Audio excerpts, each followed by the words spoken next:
guys, we meet again, while drawing Dr. Nefarious, of course. So the new Ratchet & Clank game, Rift Apart, is releasing soon, and the game is tackling the idea of different dimensions and different versions of our characters. We know that there is a different version of Dr. Nefarious, who's an emperor, and he's like a great big villain, and he wins all the time. I mean, at least he wins more times than our Nefarious. So the dimensions are falling apart, and there's a resistance fighting against the Emperor. And I don't know yet where the story goes, but ever since we know that there's like this multi-dimensional story and different versions of known characters, I started thinking, planning, and fanfic writing. Well, I'm a character designer, and I love the well-executed idea of the known characters in different versions. So I decided that I just want to share my ideas with you and how I would write the story and what types of different versions of the known character, Dr. Nefarious of course, I would use, create, and how would they play out. As you can see, now I'm drawing our Nefarious, the one we know. And as you can tell, this is post A Cracking Time, post All for One Dr. Nefarious. So we're not throwing away his character development because he had a character development and I just love it and I will never let it go. So let me paint you a story. Our Nefarious breaks to the other dimension where the other version of him always wins. He takes his place because the other version is either dead or maybe he doesn't exist at all and it's Lawrence who's pulling the strings. Okay, I'm getting carried away. He takes his place, he's ruling for some time, but he realizes that there's still this emptiness inside of him.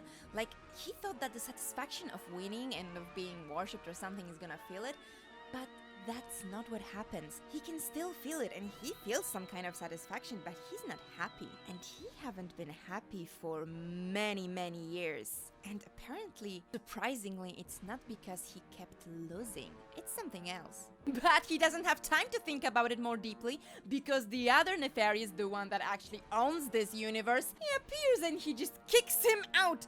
And we learn that the Emperor is actually conquering other dimensions. He has his own dimensionator and he was working on cracking into our dimension before our Nefarious did that. And he's not only ruling over these dimensions, he actually has an ability to destroy one if they do not submit.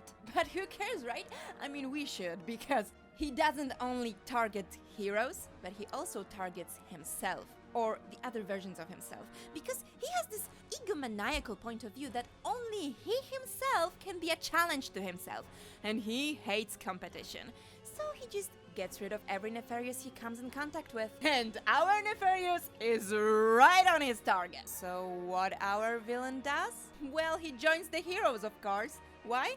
Because he knows from the experience that only Ratchet & Clank can actually defeat him. But he thinks, well, we might need more, so he gets to the rebellion and he finds other versions of himself willing to help him overthrow the Emperor. There are also other characters that are rebels, but I'm just gonna focus on Nefariouses because that's the idea of the video. So now we're moving to our first alternative version of Nefarious. So we learned from the movie, and yes, I'm keeping this version of backstory as canon because the designs are awesome and the idea of Nefarious being a hero before is it's beautiful because he actually mirrors Ratchet in many ways. So I thought, yeah, let's get back to that because we already have an unexplored version of the character almost finished and waiting to be used. So this Nefarious is called Doc because we need to differentiate between them and the rebels have to. So he's called Doc because he's happy-go-lucky. He's this type of the guy in the team who says things like, we can do it if we just believe in ourselves, you know? Because in that way, he's the complete opposite of our Nefarious. He's 16, he's still delusional about rangers and heroes and just how the universe works. And he's not insane. He's nerdy and quirky, but he's not a mad scientist yet. But he's a brilliant scientist nonetheless, because I'm keeping the genius part of Nefariouses as one consistency between them. When it comes to backstory, well, Doc is a member of Galactic Rangers in his own universe.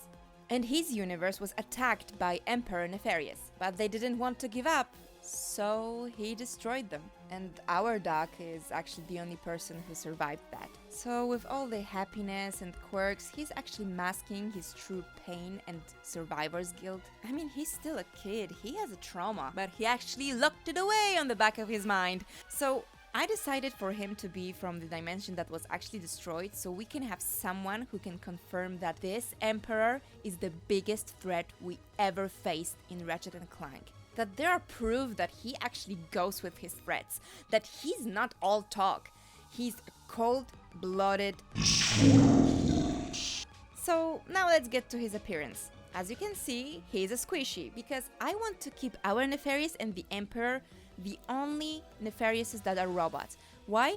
Because they're the only Nefariouses that are villains. And I don't mean to say that robots are villains, but I want to keep the similarities of the looks between them like big parallel. So Doc of course keeps wearing his Galactic Ranger's uniform because he's really proud to be a hero.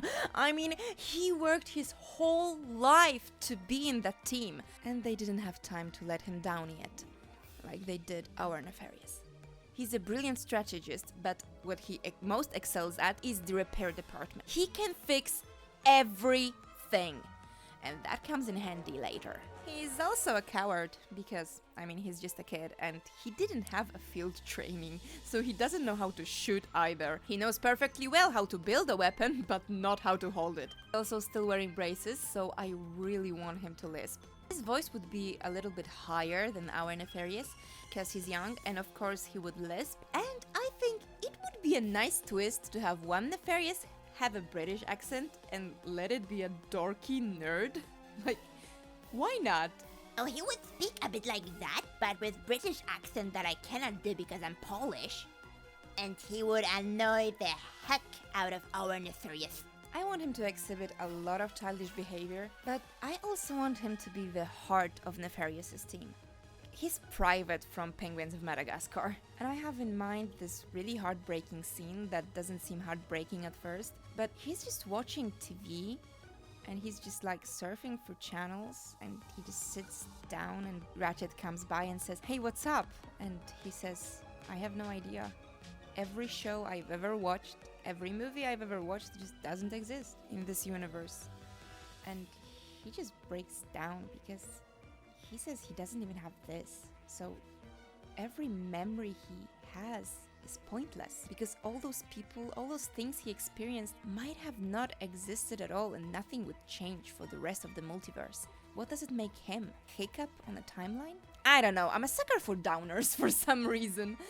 But that would be nice. That's like a little heart-wrenching scene. Play it good. Give it a music on a very small violin. It could be nice. I'm also thinking about him dating Rivet. I mean, that would be such a... that would be such a subversion of expectations. Like, why not? I mean, let's have it here. Why not? Okay, so that was Doc, the nerdiest and youngest of our teammates. Now we're moving to N. He's a strong, silent type. His universe still exists, but it was attacked already. So he is part of not one, but two resistances at once. He doesn't talk much, but when he does, it's usually some growls. He has the lowest voice of all of our Nefariouses. He sounds more like Batman. And he shares a lot of Batman characteristics. In his universe, he's a vigilante. He makes his own weapons, he sells his own weapons, but he also hunts villains and he's really violent and he doesn't take any prisoners. He comes from a dystopian dark world. Or so he thinks. That's how he sees the world. He's like the walking depression. He's like Nicolas Cage from Into the Spider-Verse. That's him. He's just like very, very dramatic. He's the best build of all Nefariouses and he's also the tallest. And he's always grumpy. He's the Witcher. He's the Witcher of this team, okay? He's Geralt of Rivia. Yes! He gets his job done. And of course, he's part robot. He lost his eye in the freak accident that also killed his wife. Yes, he's a widower. Why not? I want him to have a tragic backstory to challenge all of the humor that we're gonna get from other Nefariouses. So his outfit is really dark because he's the creature of the night. And he carries a lot of weapons. His face is covered in scars, he doesn't have an eye, he's just a walking tragedy. And we're gonna parody heck out of that! And you know what's the best humor? Contrast, because N has a softer side, because he's a dad. He has a little angel daughter, which he would do anything to protect, and that's why he joined the team.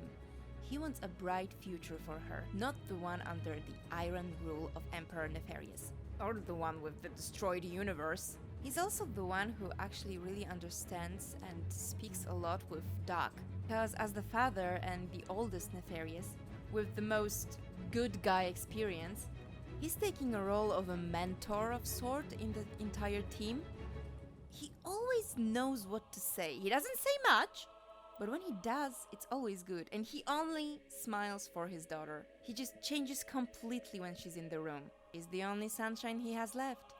And he doesn't take crap from anyone, especially our Nefarious. So they clash a lot, because everyone looks up to him and takes him as his leader. But our Nefarious wants to be a leader. He made this team happen, come on! I also imagine a very nice scene with N when the team meets his daughter for the first time. And he says something along the lines of that she takes after her parents. And either Ratchet or Clank says something along the lines of, well, her mother must be a very beautiful woman. You know, as a joke that Nefariouses are ugly. But as a response, N just goes, with a little smile on his face, yeah, she was. And that's all. That's all we get. No tragic backstory, flashbacks, no saying, oh yes, my wife is dead, now listen to my song. No. Just that. She was. And that's all we need. I should be a poet. Okay, so now that we covered N, let's move to his daughter, Rosie. Her full name is Roselle, but she's a toddler, so everyone just calls her Rosie. I actually made a different design for her first, but it didn't sit well with me, so I changed it later. And I'm really glad that I did so. So she's around 4. She loves her dad very much, and she's not creeped by his looks, by the fake eye or the scars. She doesn't care. And she calls the members of Resistance uncles and aunties. She's also a little mischievous. I mean, she can get anywhere she wants. Our Nefarious despises her. Or so he wants to appear, because she annoys him. He just can't stand her. But whenever there is a slight chance she's in danger, he's the first one to pick up the guns. Well, right after her dad, of course.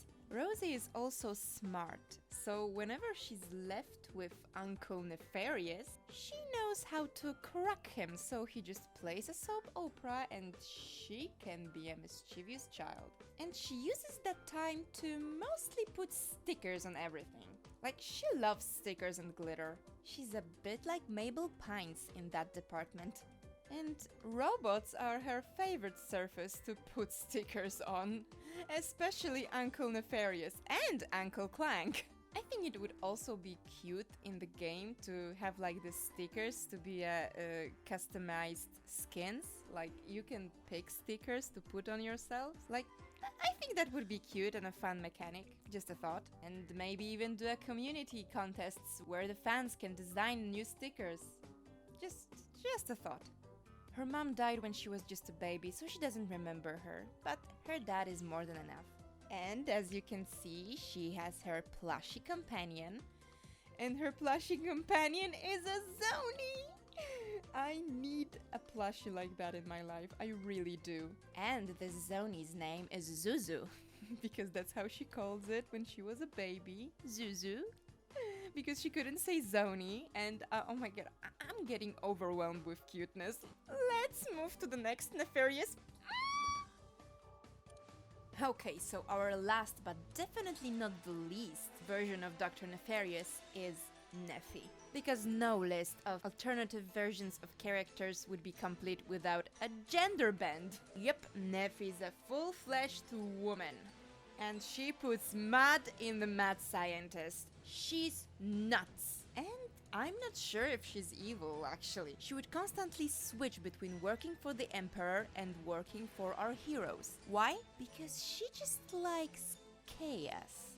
She likes to watch the world burn. She doesn't care who wins, who loses. Heroes, villains, that's just words for her. She likes chaos. She likes when everything's in ruins and in flames. And when Emperor Nefarious tries to put his version of order onto everyone, she's just not fan of that. And who she is? Well, she's a mercenary. She works for whoever pays better, does whatever and goes whenever she feels like she'll have more fun. And she has a truly twisted sense of humor. She's the type of villain who would beat you to death with a baseball bat, laughing maniacally while doing so. But she's also very, very intelligent, which is even more creepy. I imagine her with Isma's voice. Lumbax, he's supposed to be dead! I mean, can you imagine? Pull the lever, Lawrence! Wrong lever! Make it happen, please.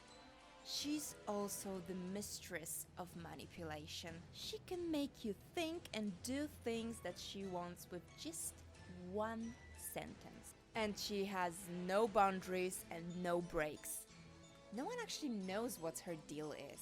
She just does stuff. And she does them pretty well, no matter how messed up they are. She's also a hit lady, and she has a mech suit. Not a giant one, but I mean, she owns a giant one, but that's not the one we're focusing on. She doesn't carry weapons, except for the mech suit. The mech suit makes her very strong. It has guns, it has all the tech she needs to do her deeds. And she almost never blinks. I had a blast designing her. I mean, I had fun designing everyone here, but her, it was pure joy. Please let me know in the comments if you want me to draw her in a dress, for example, or other attire, because I'd really like to draw her again. So that's it. That's my lineup of alternative dimensions Nefariouses. That's a mouthful. Let me know which was your favorite and if you like more videos like that from me. I love telling stories and developing characters and just designing them. I mean, I'm a character designer. And I would love to share more of my ideas and work. Would you like those characters to be a part of the Rift Apart story or maybe a sequel?